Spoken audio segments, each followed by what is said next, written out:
அனைவருக்கும் வணக்கங்க. Happy new year 2026. இந்த வருஷத்தோட முதல் பதிவு. நியூ இயர் அப்படின்னாவே ரொம்ப ஒரு சந்தோஷமான நாள். அதாவது நம்ம எல்லாத்துக்குமே உலகத்தில் இருக்க எல்லா மக்களுக்கும் ஒரு சந்தோஷமான நாள், ரொம்ப பாசிட்டிவான நாள் கூட சொல்லுவேன். ஏன்னா ஒரு புது விஷயத்தை நம்ம தொடங்க போகிறோம்.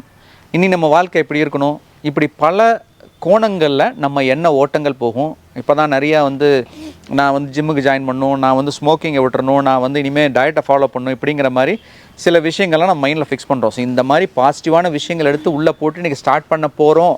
உலகம் பூரா அப்படி ஸ்டார்ட் பண்ண போகுதுன்னு நினைக்கிறதே, அவங்க ஃபாலோ பண்ணுறாங்களோ இல்லைங்க வேறு விஷயம், நினைக்கிறதே ஒரு நல்ல விஷயம் தான். ஸோ அந்த நல்ல விஷயத்தை கொடுக்கறனால தான் அந்த நியூ இயர் அப்படிங்கிறது எனக்கு ரொம்ப பிடிக்கும். சரி, இன்றைக்கி ஒரு நாள் நம்ம சந்தோஷமாக இருந்துட்டு நாளைக்கு நம்மளோட ரொட்டீனுக்கு போகும்போது எல்லாரும் ஐயோ இந்த பிரச்சனை இருக்கே அந்த பிரச்சனை இருக்கே அப்படின்னு நம்ம யோசிக்க ஆரம்பிச்சிருவோம்.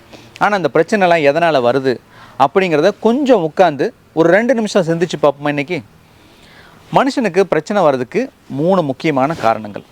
ஒன்று பணப்பிரச்சனை, ஃபைனான்ஷியல் ப்ராப்ளம். 2வது மனப்பிரச்சனை, மனம் சார்ந்த உறவுகளுக்குள்ளே இருக்கிற பிரச்சனை. 3வது உடல் ரீதியான பிரச்சனை, வியாதிகள்.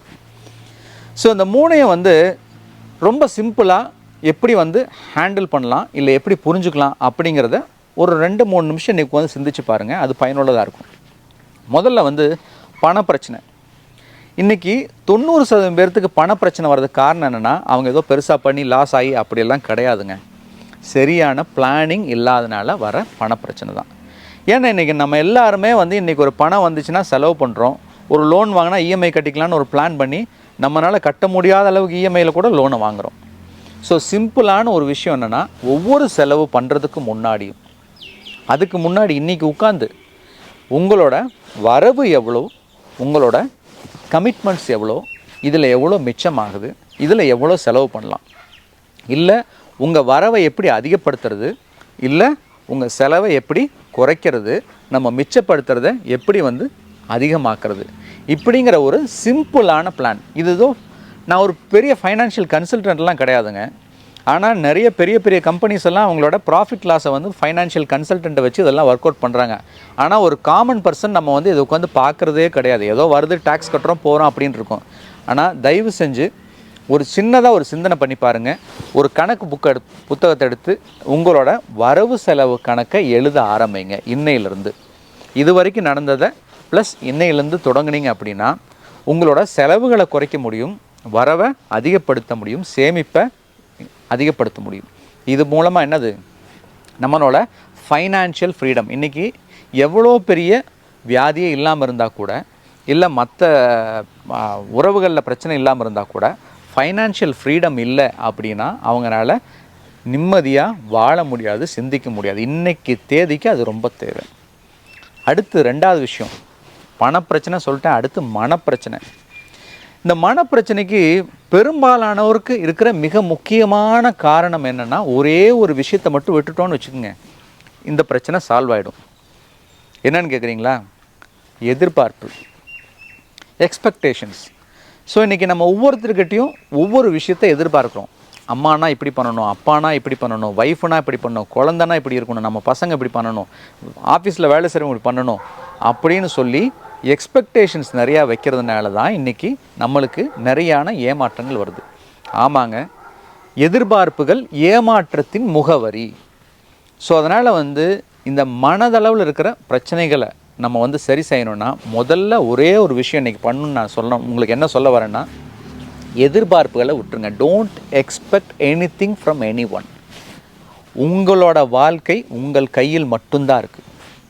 ஸோ அதனால் அதை ஒன்றை மட்டும் சிந்தித்து நீங்கள் செயல்படுங்க. மற்றதெல்லாம் அவங்க பண்ணினாங்க அப்படின்னா அது போனஸ், பண்ணாட்டி அப்படின்னா அது லாஸ் கிடையாது. ஸோ இந்த ஒரு சிந்தனையை நீங்கள் எடுத்து கொஞ்சம் யோசித்து பார்த்தீங்க அப்படின்னா இன்றைக்கி இருக்கிற பாதி மன கஷ்டங்கள் உங்களுக்கு நீங்கிடும். ஸோ லீவ் த எக்ஸ்பெக்டேஷன்ஸ், எதிர்பார்ப்புகளை விட்டுருங்க, மனப்பிரச்சனையை சால்வ் பண்ணிக்கலாம். 3வது உடல் பிரச்சனை. இதைத்தான் 90 வருஷமாக நம்ம யூடியூப் சேனலில் சொல்லிக்கிட்டே இருக்கோம். இது இல்லாமல் நிறைய டாக்டர்ஸும் சொல்லிகிட்டு இருக்காங்க. சிம்பிளான விஷயம், நம்ம உடம்புக்கு என்ன பிரச்சனை இருக்குது அப்படிங்கிறத பாருங்கள். சின்னதாக ஒரு செக்கப் பண்ணி பாருங்கள்.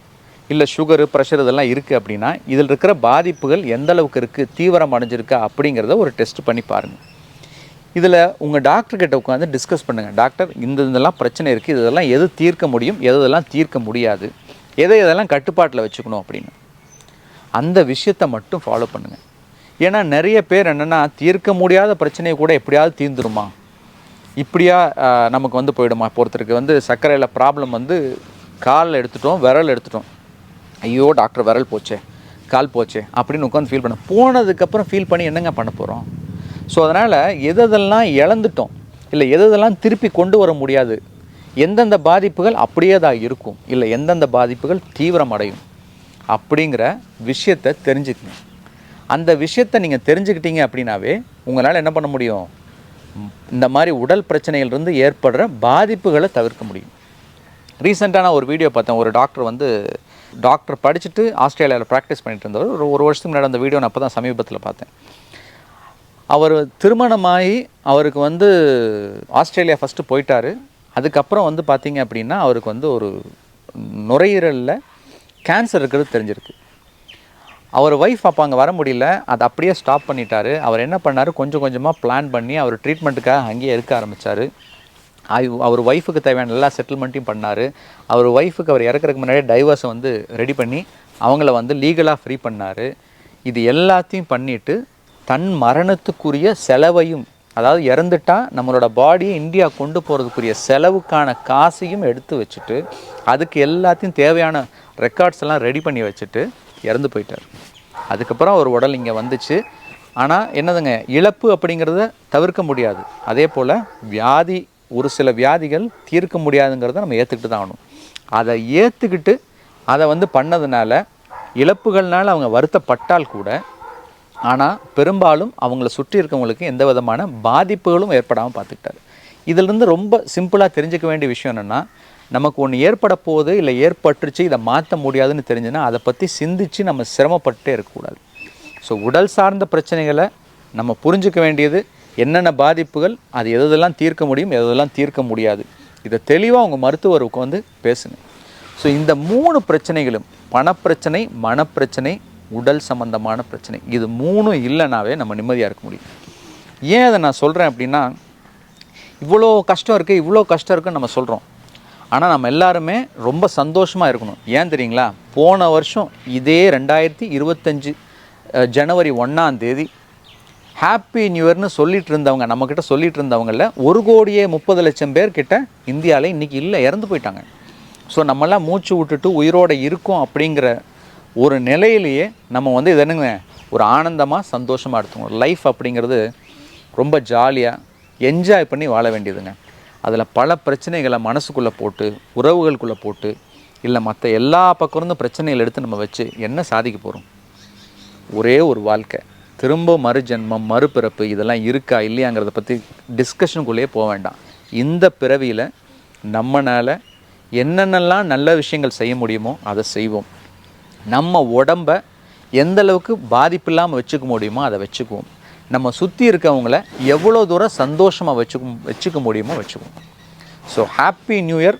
இந்த ஆண்டு எல்லாருக்கும் ஒரு ஆரோக்கியமான, ஆனந்தமான ஒரு ஆண்டாக இருக்கணும் அப்படின்னு எல்லாம் வல்ல இறைவனை பிரார்த்திக்கிறேன். நன்றி, வணக்கம்.